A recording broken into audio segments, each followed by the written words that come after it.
1947 से लेकर आज तक जितने भी financial institutional well organised crime हुए हैं वो सारे के सारे गुजरातियों ने किया है।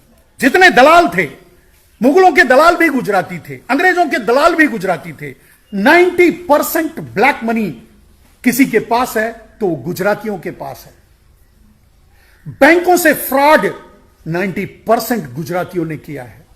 जो गुजरात में दंगा करवा सकता है, जो हिंदू मुसलमानों की लाशें बिछा सकता है, ऐसा आदमी राम जन्मभूमि मंदिर पर जाकर भूमि पूजन करेगा, यह आपको स्वीकार है? मुझे नहीं। किसको जेल में पहुंचाते बताओ? सारे के सारे तो गुजराती थे। तो अडानी को पहुंचाते जेल, अंबानी को पहुंचाते जेल, गुजरातियों को पहुंचाते जेल, अपने भाई को पहुंचाते जेल, अपने भाइयों को पहुंचाते जेल। किसको पहुंचाते? यह मेरा चैलेंज है। अगर मर्द की औलाद है, एक खून है शरीर में, एक खून बह रहा है, तो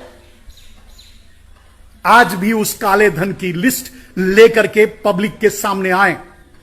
400 लाख करोड़ का घोटाला किया नरेंद्र दामोदर दास मोदी ने, और ये अपने दलालों, रामदेव जैसे, रविशंकर जैसे अपने दलालों से ये बात कहलवाया करते थे कि 400 लाख करोड़ विदेशों में है, 400 लाख करोड़ विदेशों में है। कहां गया? एक बीबी तो रख सकते हैं, 10 रखेल भी रख सकते हैं।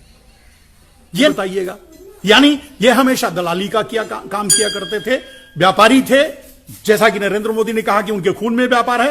व्यापारी थे, व्यापार करने बाहर जाया करते थे और लोगों को बुला करके ला करके भारत को गुलाम बनवाया करते थे और बनवाए। अब आगे चलते हैं दोस्तों। जब वहां से आगे बढ़ेंगे तो आपको 1947 के बाद भी आज तक मैंने नहीं देखा, अगर आपने देखा हो तो बताइएगा, आज तक कभी भी किसी भी बॉर्डर से मैंने किसी गुजराती की शहादत की बात नहीं सुनी है। कोई गुजराती किसी बॉर्डर पर शहीद हुआ हो और उसका जनाजा गुजरात जा रहा हो, ऐसा मैंने नहीं देखा। और आप भी वॉच करते होंगे, आपने भी नहीं देखा होगा। यानी आज भी गुजराती दलाली, सिर्फ दलाली करते हैं। जो मोदी हैं, मोदी खुद ही कहा है कि वो गुजराती हैं और वो उनके खून में व्यापार है, तो ये व्यापारी हैं।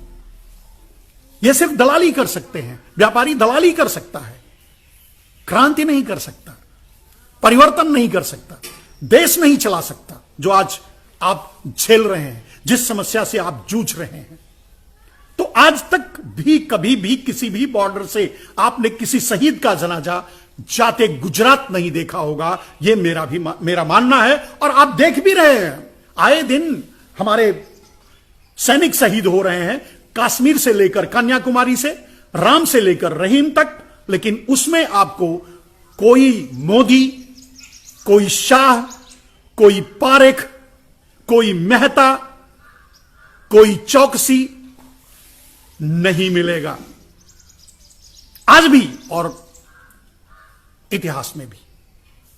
अब रह गई अंतिम बात। नरेंद्र मोदी के खून में व्यापार है, यह उन्होंने कहा था। अब उसकी बात सुन लो दोस्तों। 1947 से, उसके पहले की बात छोड़ देते हैं, 1947 से लेकर आज तक, 1947 से लेकर आज तक जितने भी financial institutional well organised crime हुए हैं वो सारे के सारे गुजरातियों ने किया है। हर्षद मेहता से लेकर नीरव मोदी तक, मोदी एंड मोदी तक, सबके सब। हर्षद मेहता, केतन पारेख, बड़े से बड़ा कांड, पूरे देश को हिला देने वाला कांड। Financial institutional well organised crime अगर भारत में हुआ है, भारत में किसी ने किया है, तो वो सिर्फ और सिर्फ गुजरातियों ने किया है। यह है मोदी का डीएनए, यह है मोदी के खून के अंदर का व्यापार।